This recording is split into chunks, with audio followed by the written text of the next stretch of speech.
I know. I'm giving you the energy. Come on. Get some of this energy. Get some of this energy, Shaw.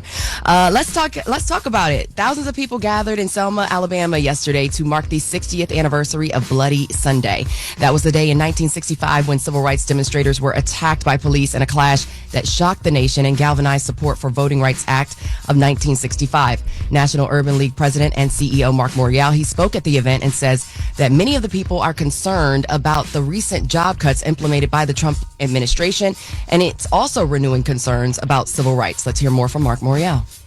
There's a strong sense of indignation against these steps, which are seen as not in the best interest of America, but also that could hurt Black America, Brown America, poor Americans, and even disadvantage white Americans. So there's a resolve, I believe, coming out of Selma that this is going to be important work and an important fight, and we must do it. Yeah, so House Minority Leader Hakeem Jeffries, he led a bipartisan congressional delegation of about 40 lawmakers during the ceremonies. Activities also included the annual walk across the Edmund Pettus Bridge to commemorate and recreate the 1965 rights march from Selma to Montgomery, Alabama. Did you guys see any of that coverage? I did. And you know what? When you hear stuff like that and you watch stuff like that, even with the attack that is happening on civil rights right now, you have to applaud Black people for how far we've come in 60 years. Like, just think about how short 60 years ago was, and all of the different things we've accomplished, since then. So drop one of the clues bombs for us, man. Okay? Hey, I like that. We don't give ourselves enough credit. No, for real. That's right. Pop yo. Meanwhile, the Army has officially changed the name of Fort Liberty back to Fort Bragg, but it's not the same Fort Bragg as before. So Fort Bragg is being named for Roland L. Bragg, who earned the Silver Star for carrying wounded Americans in a captured German ambulance 20 miles under enemy fire, not the initial Confederate General Braxton Bragg from 1922. So Lieutenant General Gregory K. Anderson, he oversaw a transitional renaming ceremony at the North Carolina Army installation on Friday. And here's what he had to say in regards to the renaming. Fort Bragg is just not any base.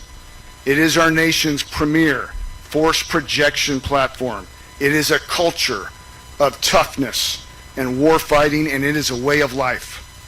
Fort Bragg is a place where ordinary people transform into heroes. Ordinary people like Private First Class Roland L. Bragg. So again, Roland L. Bragg is not the initial Fort Bragg as General Braxton Bragg. And again, we will see a lot more of these type of changes.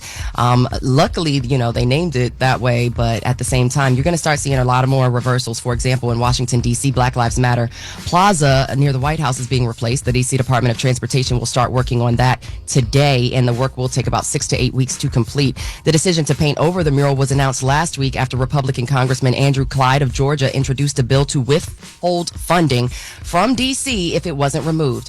Now, the bill also demanded a name change from Black Lives Matter Plaza to Liberty Plaza. D.C. Mayor Muriel Bowser says she won't jeopardize the much-needed funding for the district. Let's hear more from her. We have bigger fish to fry than fights over what has been very important to us and to their history, and especially in our ability to keep our city safe during that time. That mural played a very important part. But now our focus is on making sure our residents and our economy survives. Yes, I understand her choosing her battles and not wanting to fight for the mural, but is that legal? Can you say I'm withholding funding if you don't get rid of this? Yes, because that's the district. And what I want people to know, and I know we're running out of time, D.C. does not receive federal funding on the same level as a state. It does receive federal funding on the same level as a municipality like a city. So you got, think about New York. New York has Manhattan, Brooklyn, and all different boroughs. Well, D.C. is only going to get a portion of that like a city, which is why they're pushing for statehood. So, I'm not going to get too much into that. We'll talk more at 7 a.m. That's your front page news for 6 a.m. And I'm Morgan Wood. So we'll talk more about it at 7 a.m. Somebody was at the White House or pulled up on the White House and was trying to, maybe take out the president. We'll get into that at 7. All right. Everybody else, get it off your chest. 800-585-1051. If you need to vent, phone lines are wide open. Let us know how your weekend was, what you did, all that other stuff. All right. 800-585-1051. It's The Breakfast Club. Good morning. The Breakfast Club. Wake it up. This is your time to get it off your chest. Keep calling. 800-585-1051. We want to hear from you on The Breakfast Club. Hello, who's this? This is Satara. Hey, Satara. Good morning. Get it off your chest. I just want to say, Envy, I saw you at that show Saturday with your phone, and I said he didn't learn from the last time getting kicked out of the show for having his phone. Yo, did you see me? You see me when they pulled up on me when I went to the back? No. You were sitting down in the seat, and you had it out. I said he You see what I'm saying? You done lied to the people. You got up. No, I had my phone before they started the show, but when they started the show, my phone went off. I walked to the back because I was like, they ain't kicking me out I again. didn't see that. I said he gonna get kicked out. I was cracking You should have told on him, man. And my wife told me, my wife said, if they kick you out, I'm not leaving with you. I told you to put your phone away. Back. I said she gonna be like, I'm not leaving. You go. I'll be the show is over. But it was a good show. The Plastic Cup Boys did their thing. Kev did his thing. He is so amazing and funny, and he's back. Like, I don't know if he ever left, but he's back. The show is really good. How old are you, Mama? 45. Oh, that show was for us, wasn't it for us? Yes, definitely. I was cracking up at all of the 45 and over jokes. Oh, it was man. definitely fun. Hilarious. Well, I didn't get kicked out, just so. But thank you, I didn't get kicked out. Good. Have a great day, y'all. You too now. Hello, who's this? This is Jay Meta. What's up, Jay Meta? Get it off your chest. How's it going, man? Well, first of all, good morning to all of you. Good morning. I just want to say that, everything going on in this country right now, a lot of people are talking about the United States saying this and that. But at the end of the day, man, I went to visit the country where I come from, and I got robbed at gunpoint. And it's just a reality of, like, how privileged the life here is, You turn on the water. Where you went to visit? I went to visit Mexico. Oh, well, if it makes you feel better, somebody's getting robbed at gunpoint right now as we speak somewhere in America. Damn. Yeah, but I'm saying the quality of life here is better. You have food in your plate, you turn on the water, you have water right away. Most places where you live, and a lot of countries don't have that privileged life that we live here. Okay. And I just want to say, with everything going on with the administration, people talk bad about the country and saying this is bad and this is that, but at the end of the day, you got to be, thankful for everything you have. Okay. It's still a great country. You get to enjoy a life that you wouldn't be able to live somewhere else. And just to put into perspective, I've been to Mexico 4 times in the last 3 years, and I got robbed 3 times. And one time it was by a cop. Well, maybe you shouldn't go back if you keep getting robbed in the same place all the time. It's because I got family. I got to go visit my grandma, okay. Well, I'm sorry about that, sir. No problem. But just wanted to spread that message that, despite everything happening, at the end of the day, this is a beautiful country, and everything's going to get better in a minute, dog, All right, brother. Well, I respect your positive outlook. All praises due to God. Get it off your chest. 800-585-1051. If you need to vent, hit us up now. It's The Breakfast Club. Good morning. The Breakfast Club. Ray! Yo, Charlamagne, Envy, what up? Are we live? This is your time to get it off your chest. I got an indoor pool, an outdoor pool. We want to hear from you on The Breakfast Club. We can get on the phone right now. He'll tell you what it is. We live? Hello, who's this? It's Rob from Monk's Corner, South Carolina. How you doing this morning? What's up, Rob? 843, what's happening? Man, we chilling. Charlotte, we chilling. What's up, Envy?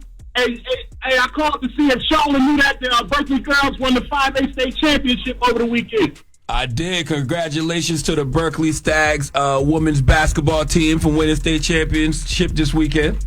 Hey man, we was in Florence representing, man. We brought that championship back to the corner, bruh. When the last time that happened for the girls? Man, never. We got Coach Peace, man, African American coach, and the girls have never won the state championship. That was the first time, man. Wow, congratulations. Drop on the clues bombs for the women Berkeley Stags, man, for winning state for the first time ever. Absolutely, bro. We proud of them down here, man. They worked hard. And I listen to y'all every morning. I just want to say God bless and keep up the good work. Absolutely. Appreciate you, brother. Love. Y'all have a good one. Good morning. Who this? It's Troy from Baltimore. What's up, Troy from Baltimore? What's good, Shorty? Who this, Jess? Yeah, this Jess. What's up? What's up, man? It's East side in the house, baby. Hey. Alameda Cold Spring. Hey. What it do? Yeah, I want to get off the chest. That Tank Davis issue, man.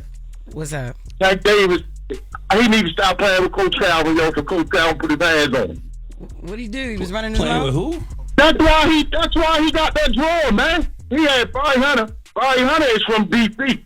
Barry Hunter, the guy, you know, the tall black guy that had the sunglasses on, that was coaching him. Why would you? He was undefeated with Barry Hunter, man. Why you stick to something that ain't broke? And it seemed like he just had Calvin there, as he had to have him there, because it was just a thing like that. He wasn't coaching him. Yeah. Like what he trying to prove? Seem like he trying to prove like he don't need Calvin or something. Calvin is all he needs. Well, that's a good And he better stop playing with him. You see how he was shunning him a little bit? He better stop playing with him when Calvin put his hands on him. I didn't know he even he changed coaches, so maybe that's a good perspective. Yeah, if you go back watch the fight, he got the guy, Barry Hunter. Barry Hunter is from D.C. Headbangers Gym. Okay. You know, Calvin the one started up it. If you go back on the Y, the guy that was doing the boxing stuff on the Y, that's Coach Calvin Carter. Wow. That's Calvin. Oh, all right. No, I ain't even know that. Yeah.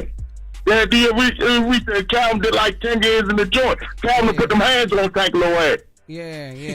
Damn. And his father figured to him, you know what I'm saying? Yo, he better stop playing with him. Right. All right, Troy. Get it off your chest. 800-585-1051. Now, we got the latest with Lauren coming up. What we talking about, Yeah, Jeff? we do, man. She told me they done pulled Drewski and Odell Beckham Jr. and this rape assault stuff with Diddy, man. Jesus. All We're right. gonna break it down. We'll get into that next. It's The Breakfast Club. Good morning. The Breakfast Club. Morning, everybody. It's DJ NV, Jess Hilarious, Charlamagne the Guy. We are The Breakfast Club. Let's get to the latest with Lauren. Lauren becoming a straight fact. She gets them from somebody that knows somebody. She gets the details. I'm the homegirl that knows a little bit about everything. She be having the latest on you. The latest with Lauren LaRosa. Sometimes you have facts, sometimes you have details, sometimes you have a little bit of everything. Well, it's the latest. On The Breakfast Club. Talk to me. Alrighty, so now we've been reporting on like the Diddy lawsuits, right, for a while in here.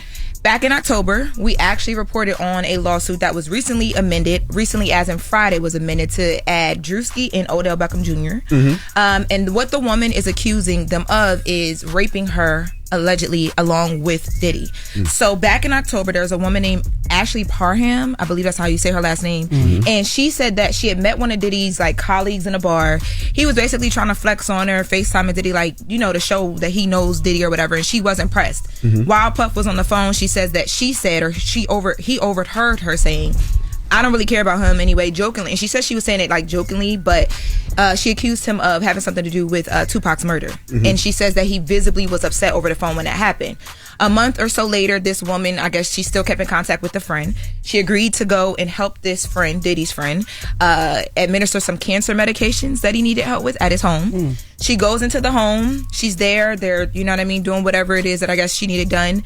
They take a ride and come back to the house. The door was left open. When she gets back, now Puff is there with others. Allegedly, right? Now, back in October when this was first filed, we didn't know who the other parties involved in this were. So, yeah, it was John Doe. They were just listed as John Does. But now she's saying that those John Does were Odell Beckham Jr. and Drewski.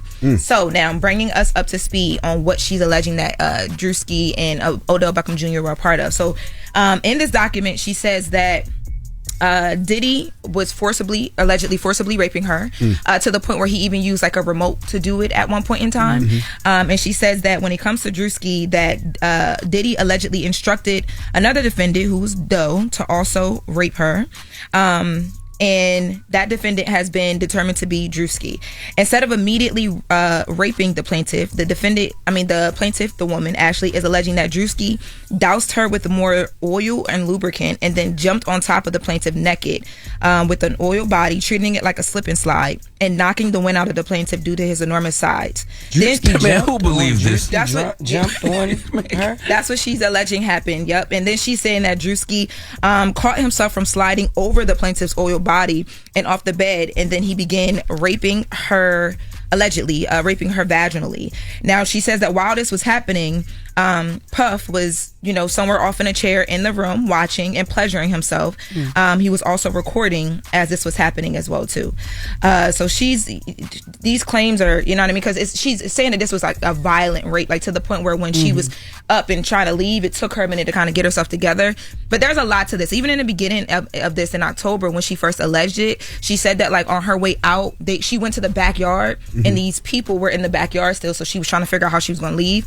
Now that we know it was allegedly Drewski and Odell Beckham Jr., she said that after they violently raped her, allegedly, they went to this backyard to smoke marijuana and cigarettes. And on her way out, she ran into them, and there was a whole exchange of like a gun went off at one point. Is this Busby? There was attorney? No, her attorney is it's not Attorney Busby. I'll get the attorney's name for you. Her attorney's name is this document. Who really believes Drewski was pretending that a young lady was a slip and slide? Come on now. I believe he jumped on anybody and kept himself come on now. sliding. That's insane. Yeah, and basically, so the way that it's set up is like she's alleging that like Drewski and Odell Beckham Jr. were like doing anything at the beck and call of Puff. So he was telling them what to do. They were doing it. But yesterday, Drewski did respond to this, and he says this allegation is a fabricated lie. I wasn't a public figure in 2018. I was broke living with my mom without any connections to the entertainment industry at the time of this allegation. So the inclusion of my name is truly outlandish. My heart breaks for actual victims of abuse, but I'm fully confident that the evidence will expose this falsehood and that individuals who are maliciously trying to game the legal system will be exposed. People who are trying to game the legal system and peddle false narratives. I wish Drewski didn't even dignify that foolishness with a response. Like whoever created that story didn't even try to make it sound believable. And stories like this one just make it harder for real victims to be believed. And then also, it's still just a stain on your name. I get why he did say something. I mean, I'm almost certain he got a publicist that probably would tell him like not to, but when something like that, it's like, yo, come on, yo.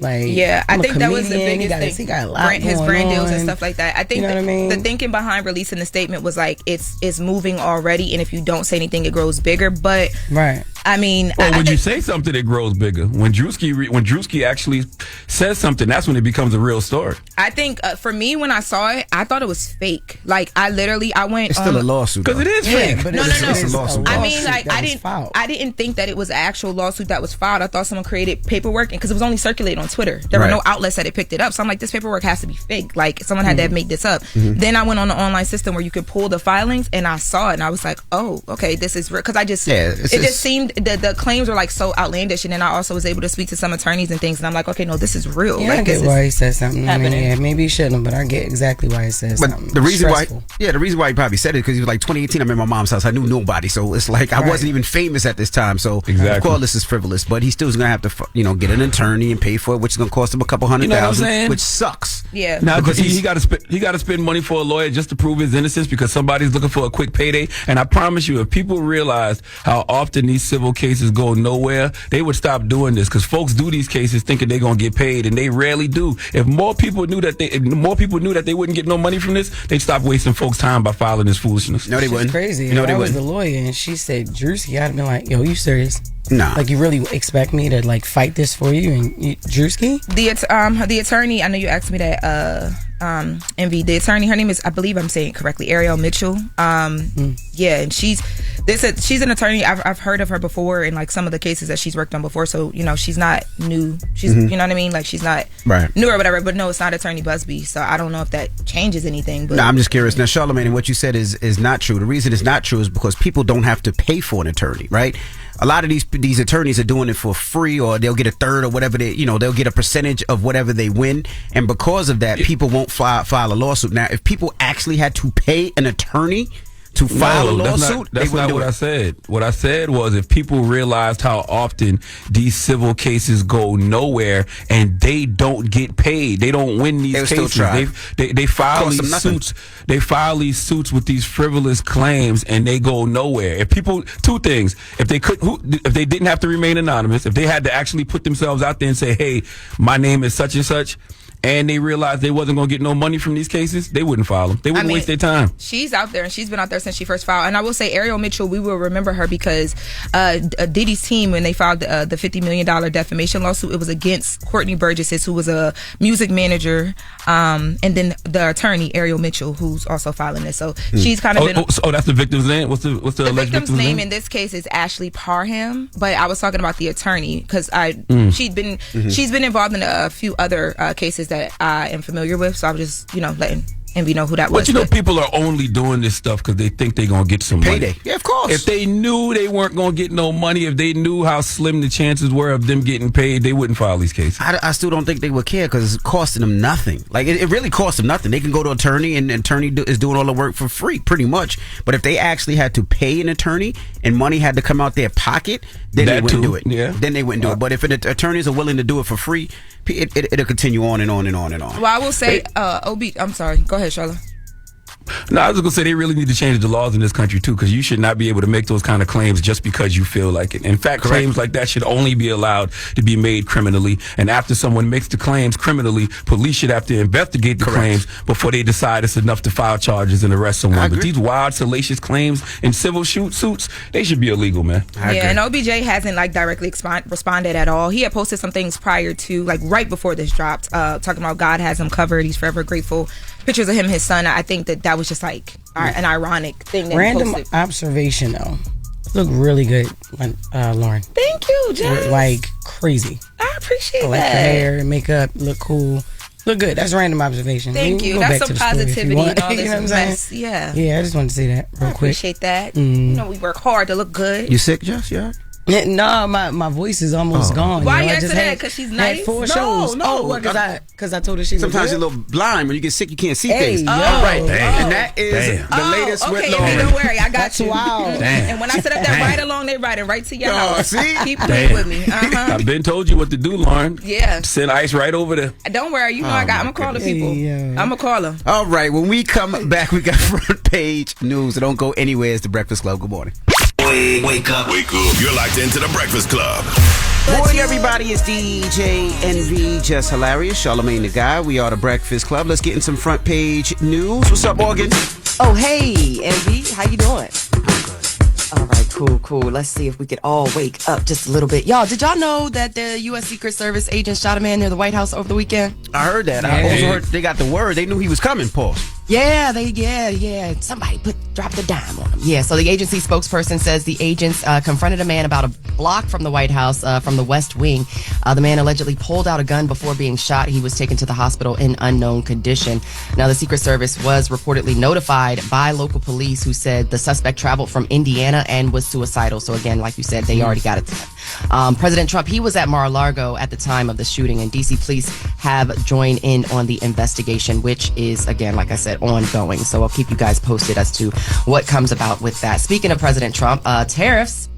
We love tariffs. On goods from Mexico and Canada are subject to change. Now, in an interview with Fox News Sunday Morning Futures, the president was asked if the business community would get clarity regarding his tariff plans. He also spoke about the delaying the tariffs to give Mexico and Canada a break. So let's check out those comments from President Trump on Fox. Well, I think so. But, the tariffs could go up as time goes by, and they may go up. For years, the globalists, the big globalists, have been ripping off the United States. They've been taking money away from the United States. And all we're doing is getting some of it back. I thought it would be a fair thing to do. And so I gave them a little bit of a break for this short period of time. So the short period of time, they've only been delayed till April 2nd, okay? He has insisted that he's committed to stopping the U.S. from being ripped off, and he will, in fact, be implementing these tariffs on April 2nd. He said he's not going to do it again. He's not going to do another delay again. So remember when President Trump said he won the election with one word, groceries, and he was going to bring down the price of groceries? Why would he ever do anything that would make the price of groceries go up? Yeah, I can't answer that one. That's question for Trump for sure.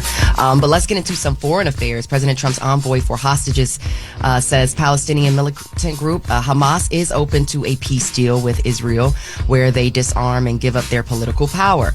Adam Bowler told Fox News Sunday his direct negotiations with Hamas aimed at freeing American hostages are showing promise. Let's hear more from Adam Bowler. We also discussed what the end might look like, and I will tell you that Hamas did orient toward a long-term truce, as they called it. And so what I'm trying to do is say, one, how can I get our hostages out as soon as possible? I feel every single day when they're not out. And then how do you create the circumstances to stop this war?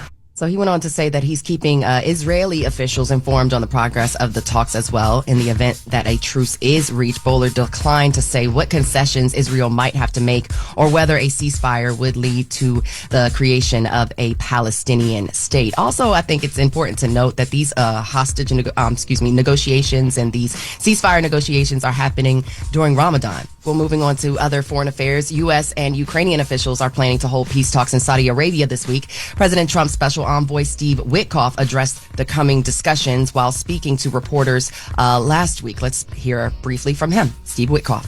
And I think the idea is to get down a framework for a peace agreement and an initial ceasefire as well. So this comes as Ukrainian President Volodymyr Zelensky is still attempting to repair relations with the U.S. following that heated exchange with President Trump in the Oval Office. In the fallout of that meeting, Trump halted military assistance to Ukraine and cut off intelligence sharing between the two governments. Zelensky has since gained more support from the EU, European Union, following that meeting. And bringing things home, well, not necessarily home to you guys or home to anybody, but listen to this story. Former Vice President Kamala Harris, she's reportedly seriously considering a run for governor of California. That's according to Politico, who cited two sources close to Harris having a knowledge of a conversation with Harris that reported that when she was asked at a pre-Oscars party about it, her answer was basically that she'll make a decision at the end of the summer. So polls have also shown that Harris is leading the field of a possible Democratic presidential election for 2028. What do you guys think? I think the former Vice President Kamala Harris can do whatever she wants in the future.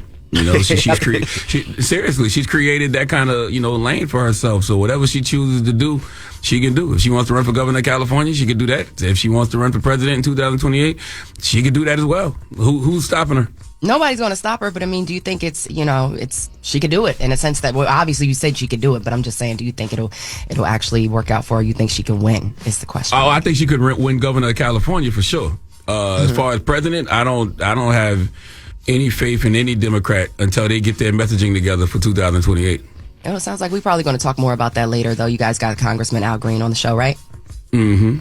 All right, so I'm gonna wrap things up, and in case you missed it and you didn't, and y'all not following me, I was named 2025 Outstanding Young Alumni for Morgan State University. Hey. So I just Morgan, right? Can I drop on a green button? Thank you. I got one for you guys. All right, so I'm gonna wrap it up, y'all. That's your front page news. Happy Monday. Let's make it a great week. I'm Morgan Wood. Follow me on social at Morgan Media, and for more news coverage, follow at Black Information Network. Download the free iHeartRadio app and visit us at BINnews.com. Thank you. Thank you, Morgan. And also, I just want to send a rest in peace to Newark police officer Joseph Ascona. He was killed on duty Friday by, they're saying, a 14-year-old. I saw that, man. So I just damn. I just want to send a rest in peace to that gentleman and condolences to his family. And I think he had 5 brothers who went to the hospital to, when he did get shot. So I just want to send a rest in peace and salute to all the police officers around the world.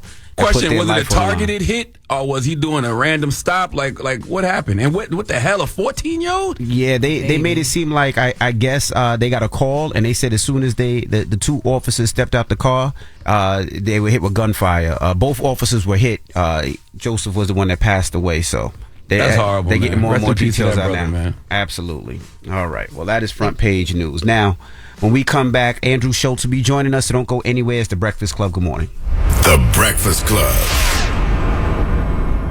Morning, everybody. It's DJ NV, Jess Hilarious, Charlamagne the Guy. We are The Breakfast Club. Lauren LaRosa is here, and we got a special guest in the building. Hezekiah Walker. Hello, everybody. Andrew Schulz, ladies and gentlemen. Welcome. How's it going? How you feeling? I feel good, man. So I want to talk about... you had all of us thinking that poor girl's family died. The Portia Williams. That was terrifying. What? He's looking at this note, yes. And then I see her looking at the note, and then I'm like, damn, somebody died. And the only thing I'm thinking is she going to stop the interview? You know what I mean? Like, No. there's this moment where you're like, does she care so much about fame? She's like, well, they're already dead. They ain't gonna be born. You know what I mean? It wasn't a death. It No, and wasn't a death. she started to get teary-eyed, and the way she looked at her sister, I thought somebody died too. And I'm like, Yeah. all I was thinking is, we are getting exclusive. You see what I'm saying? She worse than me. I'm just trying to get a laugh. I was like, I'm this just trying to get a laugh. She's trying to get it. You see what I'm saying? This is a major exclusive right here. You know, it's funny when Schulz walked in. Schulz looked at that couch and he was like, "Yo, that's the whole couch Big Dick Bro, sat on." I didn't know it was sections. He said Big Is the Dick made couch it look legendary smaller. now? Now the couch is the couch. I mean, I remember we were on Brilliant Idiots when we first saw that, and yo, oh my God! And I don't know, Charlamagne said, why is she calling a lift? She should, why? Yeah. Why did she call a forklift? Why did she call a forklift? And then you said, "Hadn't she lifted a fork enough?" Yeah. And then she came on. It was really funny. Like, I was watching the episode, and she's quite endearing. She's just like She a is. really, really endearing voice. But when you guys moved the couch up, and I walked in, I was like, "Oh, that's the famous couch," and I didn't know that there are 3 pieces. So I thought you rolled the whole Only one part. semicircle out. Oh, you know we pulled the whole thing up? Yeah, and I was like, she filled that thing out. There's no way she's making it into a Honda Civic. Like, there's no way. She said she could get in a PT Cruiser. Yeah, I don't know.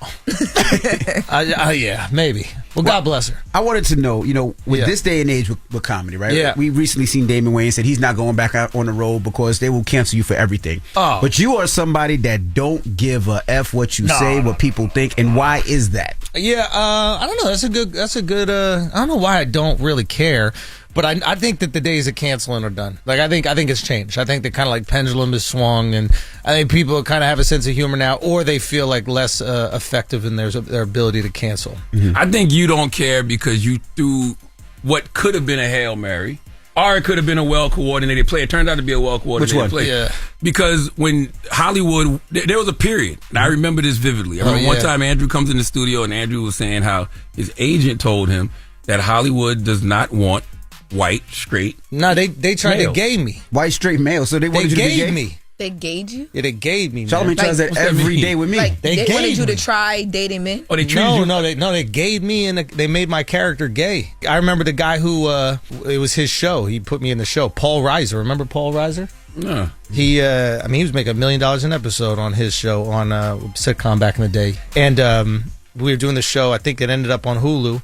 And he called me. He was like, "Listen, man, there's a lot of white people on the show. It took place in the 70s. It was about the Johnny Carson show." Mm-hmm. He's like, 2 weeks before we start filming, he's like, "Hey, man, we got to make your character gay."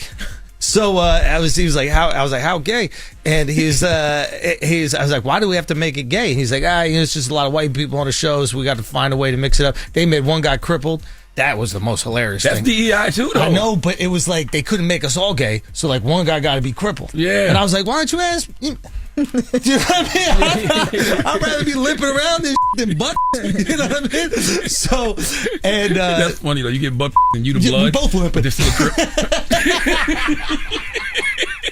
That was so cute. We're here, guys. That was so cute. Man, see, y'all ask questions. So they made it was crazy. Like, I had to change one of the script. It was two. One of the guys, it got too gay. They wanted you to kiss somebody. Wait, what's too gay? They wanted me to get gang.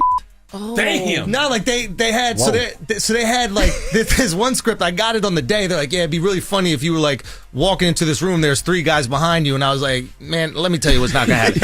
All right, y'all are taking this DI too far. I want you to get with the train. It was like in the 70s or like it was like AIDS. You know what I mean? Like there was no protection for that. Like, and now we got 3 different guys following me into a bedroom. So that was in the script. That was in the script, and I was like, I ain't doing that. I was like, I don't think my guy would do that. So what did you do? There's a scene where apparently now like my hands are on the wall. Okay. And then like that the Johnny Carson show? That was the Johnny Carson show. Okay. Yeah. Right. But nothing, I don't do anything, but the audience is gay for thinking about it.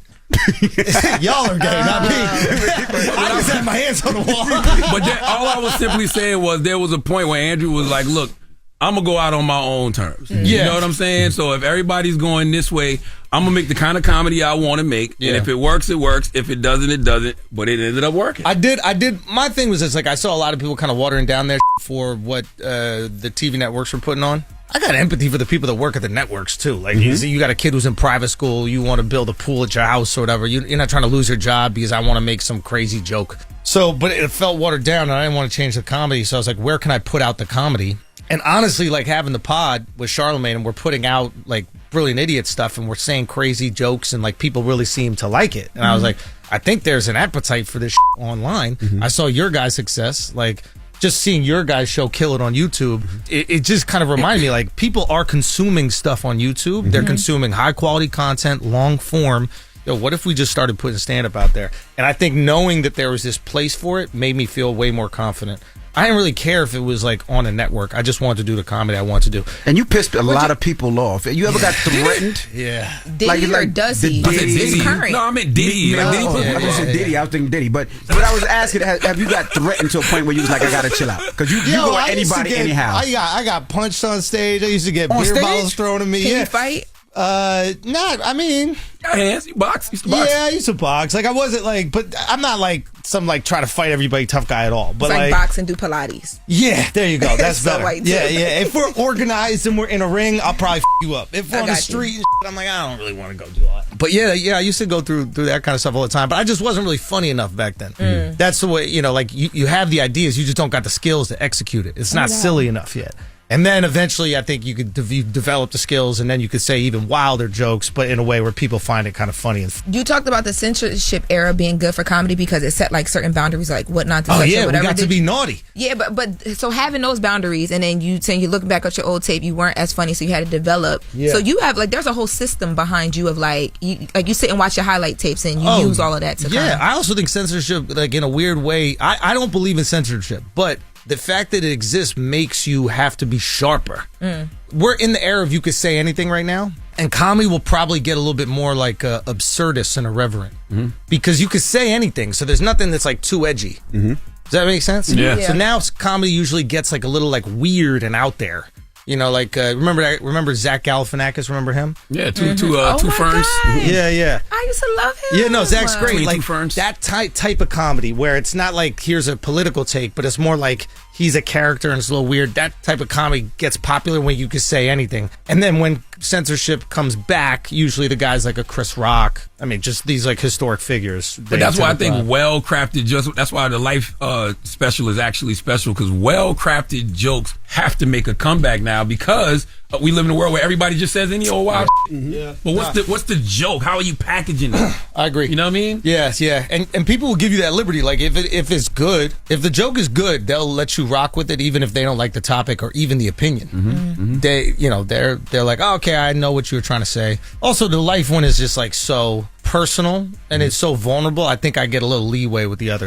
All right, we got more with Andrew Schulz when we come back. His special Life is on Netflix right now. It's The Breakfast Club. Good morning. Morning, everybody. It's DJ Envy, Jess Hilarious, Charlamagne the Guy. We are The Breakfast Club. Lauren is here as well. We're kicking it with Andrew Schulz. His new comedy special, Life, is out right now. Now, Lauren, you watched it, right? I had to watch it twice. I'm not gonna hold you. No, I don't know if you're gonna like celebrate it. But okay, so the first time I watched it, maybe because it was so personal, like I was like, okay, where's the fun? Like I wasn't laughing at everything. I was like, really? Okay. Yeah, but it was because I was trying to follow the story, and I'm like, wait, like low key, you like that had to be tough for you. Yeah. And then I went back again and I watched it, and it was funny, and I was like, oh, okay. But I'm like, I don't know why I've never had to do that. I brought that up because I'm wondering, like, is that on purpose? Well, there's an interesting thing that like, so the beginning of the special, I say we had the baby specifically for that reason, is that I felt like the audience would be too concerned and distraught. So if you paid attention to the beginning, you might have felt better. Well, I did hear that in the beginning, and I watched you on Brilliant Idiot, so I know you had the baby, but I think it felt so heavy because you don't necessarily hear men, and you talked about this in the special, Yeah, like no, 100%. men talking about, okay, we couldn't have the baby because it was my fault. Yeah, like, you know yeah, what I mean? Like, yeah, and I'm yeah, like, yeah. he's laughing and joking, but like as a man, it probably still strokes your ego a little bit when you talk about it. No? Honestly, no. Like it's weird. At first I dealt with it, right? Like, so my sperm doesn't swim. That's like the issue that I talk in the. I heard the joke that Taylor dropped too. On Taylor killed me. She said, because I beat her in a race, and then I was saying something to her. She was like, "Yeah, I run faster than your sperm." It was bad. I remember that. And nobody knew it. We knew it at the time what he was dealing with. The people public online didn't know. Yeah, so I remember that too. But go ahead. So it was like that's a tough room over there. Oh no, it was brutal. But the joke was fantastic. Like, you got to keep it in. So so it's like when I thought it was my wife's fault, which is what every guy thinks that's going through fertility, is I felt uncomfortable talking about on stage because that's like her very deep personal business, and a lot of women feel incredibly insecure, right, about that, right? It makes them feel less of a woman, etc. Right. Once I found out it was my fault, immediately after that, I actually wanted to like beat the system. I was like, nah, I think I could do it anyway. Like I got like really competitive, and then every time that we would try and it didn't work, my wife would like cry. And I felt like it was really selfish if we just didn't go through this other process. Second, we went with the other process. I felt really comfortable talking about it on stage. Like, actually, once I found out it was me, I felt comfortable talking about it on stage. Because it wasn't like my wife's issue, and I'm like exposing her like deep, dark secret. Right. And when I started talking about it on stage, man, the amount of people that would like come up to me and send me these DMs, like these beautiful things about like what they're going through, and eventually IVF, and like eventually having kids. And like when you talk to IVF couples, you are talking to the people that face the reality they might never bring life into this world, and then by the grace of God, we're able to see this thing that they've cherished and maybe we're trying to make for years. So you have the most gratitude for your child. It's a tight-knit community. Like, most people don't necessarily realize, like, cause I got 6 kids. So the first 4, bang them out. God damn. We were trying to have the 5th one, and we couldn't get pregnant. So we tried IVF. Oh, really? Yeah, we tried IVF, paid for it because insurance didn't cover it. It was expensive as a mother effer. Yeah. To the point when we had the Powerhouse concerts up here, I would have to give my wife the shot because you have to give her a shot at a certain time. And you got to make it. It's like a cocktail. Yes, it's like I had to make it. At home, they're giving you syringes. Yes, so in the middle of the concert, I'm in the back doing the shot, this, that, and the other, and it still didn't work. So we was like, F it. We took it as, well, maybe God said 4 is enough. Yep. But so at least you had 4. Imagine the ones that have 0. But as soon as we got off of it, it happened. It happened, bro, naturally, which was the craziest thing ever. Sometimes it's the stress. Like, I know it's the dumbest thing, and you guys probably, I mean, you know about this just because of all the mental health stuff you do, but like the way that your brain can play tricks on your body, that you put so much pressure on like having a kid, and your body reacts negatively like that. Like, there's a lot of people who try IVF, it works, and then the next kid they have naturally, and it's just your body goes, all right, it's kid time. Like, now you're not so stressed, you got one, and that might be it. You guys went, all right, if we're supposed to have 4, that's what we're supposed to have. So no more, forget it, don't worry about it. And then you stop trying, and immediately bang. I'm glad you spoke about it because so many people are dealing with it. Like we talked about it in the book, that when you do it, so many people hit you. You'll be surprised and shocked. It's the last taboo thing, and people feel so insecure about it because you don't want your partner to be embarrassed. So, like, I'm telling you, it was easier that it was me. If it was my wife's ovaries, I don't think I'd ever talk about it. Right. Because it could be humiliating for women. Yeah. For dudes, it's humiliating for me. But like as a comedian, I think I'm a little like I find the joy in that humiliation. Funny in anything, it's easy for me to deal with. But I'll tell you, after talking about it and seeing all the other people going through it, it's like, that's why honestly, when we had Trump on, there was like 3 things that I wanted to ask him, and one of them I wanted him to say publicly that he would protect IVF. So let's talk about that. Yeah. How did you meet Trump? How did y'all get to, like, how were y'all together? They reached like out. Cool. They reached out and they were like, do you want to have him on? And we were like, yeah, we want to do it in the studio. And then they were like, we can't do it. And the studio, like, Charlamagne knows, you guaranteed assassination. It's like windows everywhere. It's like, I don't even know why we were trying. It's like you walk right out the elevator, it's windows everywhere. It's bad. But right, like, I hope that doesn't happen. But but we were really pushing for that. And then when we did the pod, I like spoke to his kid for a while before, and I spoke to Dana White. Which one? Junior. Okay. Junior. Yeah. And I was like, just tell me some stories, and like I just kind of wanted to. The party you talked about, the party. Oh yeah, so he told me about that one. He told me, there's a part I didn't say on the interview, but because I said he just went up to the roof and kicked everybody out. But like what Junior told me is he was in his underwear.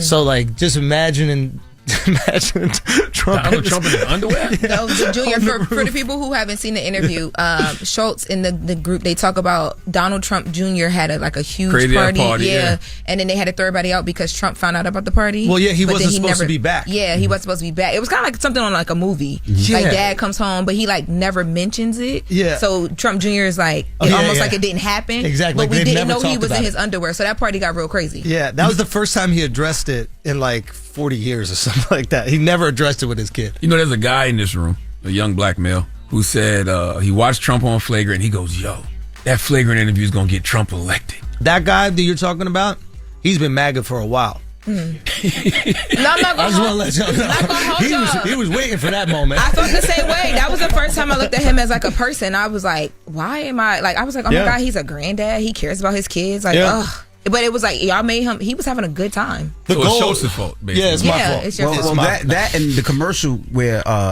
another young black guy in this room did a commercial that Trump used and played over. I met the guy who made that commercial. And over and over again. You met him? Yeah. What did he say? Yeah, he was like, "Hey, thanks, Charlamagne really helped us out with that one." I mean, that commercial was unbelievable. So it's our fault. It's our fault. World Jesus Series. Christ. It's really crazy that the election was decided in this room right now. We don't get enough credit. But do you get that response from people though? Like, yo, y'all humanized somebody that like we low key. Even when he got shot, I felt like people were like, oh, we don't want that to happen. But what I'd say to people, and I have like a way more humble take than I think most. Like, I don't think that we had any impact on the election. I don't think that any of the podcasts. Like, I think that what America had decided is a lot of America weren't voting for Trump. They were rejecting the current administration. They just didn't like what was happening. And I think the way that the current administration was campaigning, they're basically kind of saying, hey, everything's good. We're going to kind of keep doing this. I think a lot of Americans were like, I don't really feel like it's good, so I'm going to go for anything but this. But I think the idea of Trump is always he's a populist, so if you vote for him, it means you love him and you're obsessed with him and you're MAGA until you die. Where I think a lot of it is really just rejection. In the same way that when people voted for Biden, they didn't really vote for Biden. They voted against the chaos of Trump. All right, we got more with Andrew Schulz when we come back. It's the Breakfast Club. Good morning. Morning, everybody. It's DJ NV, Jess Hilarious, Charlamagne the Guy. We are the Breakfast Club. Lauren LaRosa is here with us as well. We're still kicking it with Andrew Schulz. Now, what do you think about everything Trump is doing now? Well, what specifically? There's a whole lot. I mean, there's so many orders. You love the Gulf of Mexico stuff. Oh, I love that. I saw that on Joe Rogan, right? I think it was Megyn Kelly. Okay. But yeah, I love the Gulf of America. I mean, it's North America, Central America, South America. Why we call it the Gulf of Mexico? It should feel like the Gulf of America. It's not the Gulf of North America. It's just the Gulf of America. But again, what I like is just like, I like saying audacious shit. I'm an American. Like, Americans in general, like in our DNA, we like risk takers and we like people who are brave. And I think that's like the tricky thing for Democrats right now. And keep in mind, I'm like a lifelong Democrat. I grew up in an arts family. Both of my parents were dance teachers. Like, I live in New York City my whole life. So what I need is some energy on the Democratic side. We talk about this all the time. Is I need some like talk. I need some bodacious talk. And I think the thing that really Americans care about right now is that things are expensive. Right. And I think Democrats need their build the wall. And whatever that is, it has to tap into what people are struggling with right now. So if they first have to build the team. Well, exactly. But it could just be one outsider. Like I think it's dollar eggs. Like, eggs are $1. I think you just start saying like that. It doesn't matter if you don't know how to do it, but you start saying something that's going to resonate with people. And that's the only way. And I think that if they make it a class issue, they win this election pretty easily come the next election. But they're afraid to do that because a lot of them are in the pockets of the billionaire class and the corporations. Right. So they make it about identity politics. It's all these people that go to like Harvard and Yale that like pretend to give a about you guys. They don't actually give a about you guys, but they get patted on the back for pretending to do it. And now they're in this situation where the rest of America is like, I can't afford eggs, so I can't really care about the bathroom. Like, I don't give a about who goes in the bathroom because I need to buy eggs. Until I can buy eggs, I don't worry about the bathroom. So you got to start addressing people where their problems are. You like Jasmine Crockett, though? I love that girl. But like, that's the type of language that I want to start. I want people to start using. Like when she said, "You're Putin's hoe." I don't agree with that sentiment. Actually, my favorite soundbite from her that night. But I like the energy because what people like about Trump, despite him being like a billionaire who got money from his dad, right? He doesn't talk like them. He talks like me and you. The Indian journalist is asking him a question, dibble dabble, and then all of a sudden, dibble dabble. And then he goes, I don't know what the hell that guy just said. That, to me, is the most relatable thing I've ever seen in my entire life. I go, yeah, that's what I would have said. That's what he would have said. That's what you would have said if we were just hanging around on the corner talking. I want to ask, too, because you talk about walking the line. Yeah. You walk a dope line because you have white fan base and black fan base. Yeah. Is that difficult for you? Well, I say I got the most. Your jokes go everywhere with it. I got the most diverse audience in comedy. It's not even close. Like, it's just like you come to my show, it looks like the UN. So it's like, in my experience in my life, I'm a pretty curious guy. So like, if I find out something about your culture, where you're from, whatever, I like talking about it, and I'm going to make jokes about it just because that's my way of communicating in the world. What I found is like when you make fun of people based on things that they're proud of or they haven't realized about themselves, they don't feel offended. They feel kind of seen. They feel noticed. and they appreciate it. So all these different groups would start coming out to shows, you know? And I was like, oh, this is really cool. And when everybody comes out to the show, we all kind of submit to this idea, like, everybody's going to be made fun of. We all going to laugh at each other. We're going to laugh at ourselves. And it's a cool, little, beautiful thing. So to me, it's never been like black people found out about me before white people. Like, I'm doing Brilliant Dates with him, like Guy Code, to be honest. Black people were on way before white people. I mean, eventually towards the end seasons of Guy Code, I think it like just crossed over. Yep. But early on, MTV2 was more like hip hop related. Yeah. And then I think it was the Rogan. I think white people started to find me. And then, like, you know, Indians found me. Obviously, I do the pod with Akash, but also some stand-up clips that would go viral out there. Albanians would see me from some clip. And, like, all these different groups would come out. Yeah, it's my favorite thing of looking out in the audience. Bro, I used to go to comedy clubs when I was on tour, and the owners would be like, because it would be all black people for the weekend. Mm-hmm. They would think I was like Gary Owen or something like that. They were like, what the f*** is going on? Like, Gary never called you like, man, what's the secret, man? Like, how do you get white people to But what about black people, Dad? How do I get white people? Yeah. I do also want to ask, do you still want to make love to Kendrick Lamar? I mean, like, honestly, it's hard to say no to that. You find him attractive? Yeah, man. Did you see him in them Celine jeans? Them jeans? When I saw those jeans, I was like, boom, bop, beam, bop, boom, bop, bow.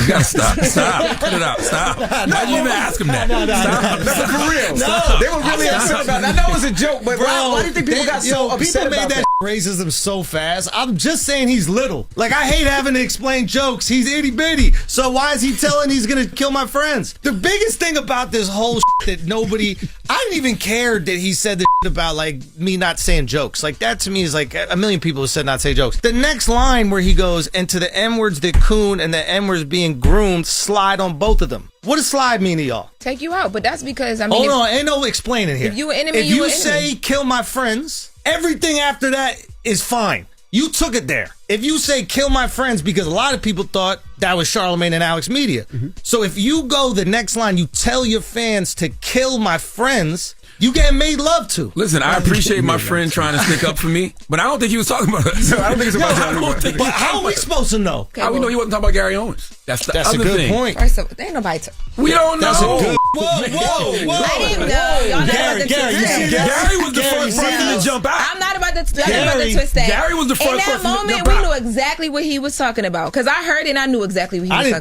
I didn't think it was me. I was like, why was he talking about me? Because of the and giggles and all the laughs. And I thought he was talking about Matt black women. Yeah, maybe he was talking about Matt. That's what I thought. I was like, he got to be talking about Matt. And everybody kept saying he was talking about me, and I was like, wait a minute, if he's talking about me, and is he telling people to kill my friends? Well, I got to do something about this. I got to do something. I got to do something. Like, I'm not a tough guy. You know, I'm a certified lover boy. Oh my God. And salute to Kendrick, because Kendrick does what he wants to do, and he gets rewarded for it. Like, and you can do that. This whole thing got blown out of proportion. Like, honestly, I think he's like obviously a prolific rapper, and I have a lot of respect for anybody that puts something out for judgment. Mm-hmm. I think there are a lot of people who like they just make reaction content. Right. So they don't really know what it's like to like create a piece of art and put it out there in the world and let the world judge it. They have to deal with that. That takes balls. Mm-hmm. And I admire people that have balls. Pause. So how do you feel about Trump's trans executive orders? Like, what'd he do? His executive orders, he got rid of trans. He got rid of trans what? Women. They not around anymore? Yeah, according to him, he says two genders, man and woman. But that is how it is, though. Isn't that how it is? Every day the sun don't shine, but the sun still come up. Well, here's the thing. I think there are trans people. No, there are, but yeah. Trump doesn't recognize him. Yeah, but that he's allowed to. Like, you can't force me to recognize him. He's allowed to not believe. But that don't mean that it's not true. Bro, I was watching Squid Game. If they didn't have the numbers, I don't know if I'm recognizing. What? You know what I mean? Like, if they didn't number them, I don't know if I'm recognizing everyone. What they got to do with trans? I don't know, really. I don't really know what I'm saying right now. Listen, let me apologize before an Asian rapper comes from me. Jen, I'm sorry, Jen. Jen, I apologize. Jen hits me up all the time. Shout out, Jen. I get what you mean by the numbers now. Oh God. My God. Don't ever watch comedy. It took her 2 watches to watch comedy. The Life is out right now. The Life on is streaming Netflix right now. It's Andrew Schulz. It's the Breakfast Club. Good morning. Morning, everybody. It's DJ NV, Jess Hilarious, Charlamagne the Guy. We are the Breakfast Club. Let's get to the latest with Lauren. Lauren becoming a straight fact. She gets them from somebody that knows somebody. She gets the details. I'm the homegirl that knows a little bit about everything. She be having the latest on here. The latest with Lauren LaRosa. Sometimes she have facts, sometimes she have details, sometimes she have a little bit of everything. Well, it's the latest. On The Breakfast Club. Talk to me. Man, hold up. I like that intro. I know. Taylor That's did her nice. thing. Shout out to Taylor. Dropping a cool bomb for Taylor Really gang. nice, Lauren. Yeah, she That's be running what's it up. All right, real quick, before we get into the next story, I want to go back to the Drewski Odell Beckham Jr. being accused of sexual assault with Diddy.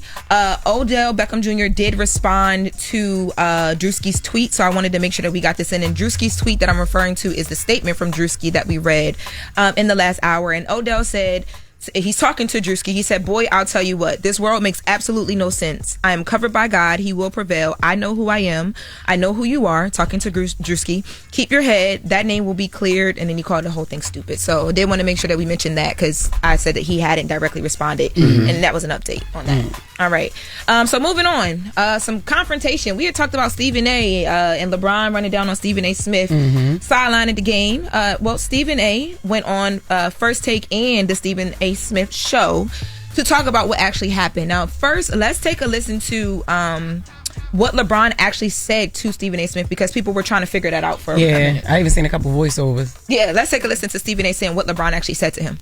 I was sitting courtside, and the next thing you know, out of the blue, LeBron came in my face. He approached me during the game, and he said, "Stop effing with my son. That's my effing son. Stop effing with my son." I said, "What? Nah, man, straight up, man to man. Real talk. Stop effing with my son."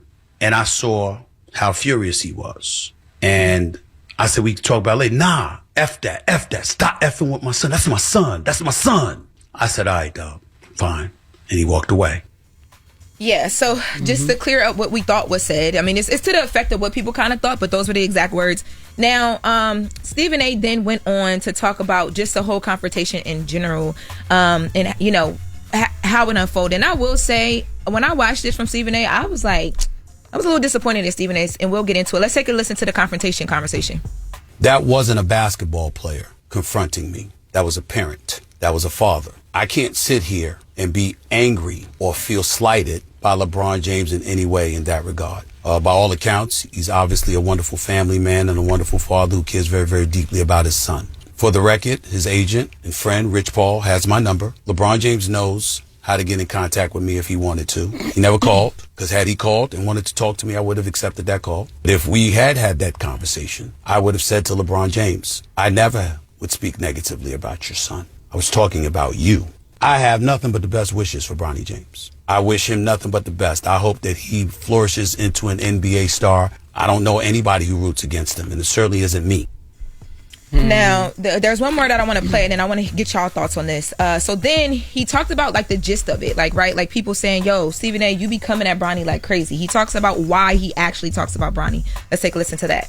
At the time that we were talking about him, he was percolating to such a degree that the Bronny James stories had gone viral. And when I said the things that I said, I wasn't talking about Bronny James because my attitude is he's a rookie. It's going to take some time for him to get himself together. He'll be just fine, especially with J.J. Redick and the staff coaching him. I was talking about the position that he was put in by his dad. There was a quote that he gave in February of 2024. "The work and results will ultimately do talking, no matter what the size. If y'all don't know, he doesn't care what mock drafts say. He just works, earned, not given, etc., etc." But he also had said his son could play on the Lakers right now, and he was better than half the dudes in the NBA. He instructed everybody before the draft that y'all want me, draft Bronny. Wherever Bronny is at, that's where I'll be. My point was that because of who you are, one of the top 2 players in the history of basketball, there's an immense amount of pressure that comes with that. How y'all feel about all that? How y'all feel about Stephen A's response to what happened? I thought his response was solid. Going back to, because I wasn't here when y'all originally talked about it, but I don't think it was nothing wrong with what LeBron did. You know, I think it's a difference between doing commentary and then just straight coming at somebody. Like, and you know how Stephen A. talk, his delivery, he's never subtle about anything. Like, he's very opinionated, and sometimes it definitely can come off as disrespectful, you know. And I felt like LeBron had a dad moment, like he said. Like, he came at me as a father. Like, not even a basketball player. Stop playing with my son. Now, I know that Bronny is not exempt from commentary or, he ain't his father. He's not the most skilled player right now, but don't play with my son. I don't think anybody's exempt from critique, and I think he critiqued it. I think the whole world has been critiquing Bronny. I think, they put a lot of pressure on Bronny because he signed to the Lakers. He went straight to the league. Yes, he deserves that critique, and for every action, there is a reaction. I have no problem with what Stephen A. Smith said. I have no problem with the world say, but I also have no problem as a dad, LeBron saying something as well, because if somebody talks about my son, we know I'm going back. But same thing with John Moran, John Moran's dad. John Moran's dad is very critical about people that talk to his dad, and he can. That's his son at the end of the day. I'm cool with both sides. Yeah, as I said Friday, I understand both angles. Stephen A. got a job to do as a media personality, and LeBron got a job to do as a father. And Stephen A. did say he wanted LeBron to stop as a father, so LeBron approached him as a father. I don't see the issue with either side. And I agree with the father conversation. I agree with, look, you say something, you can't respond to how. I mean, you don't know how LeBron's going to act, and I love the fact that LeBron did it in person because he could have called Stephen A. He could have whatever.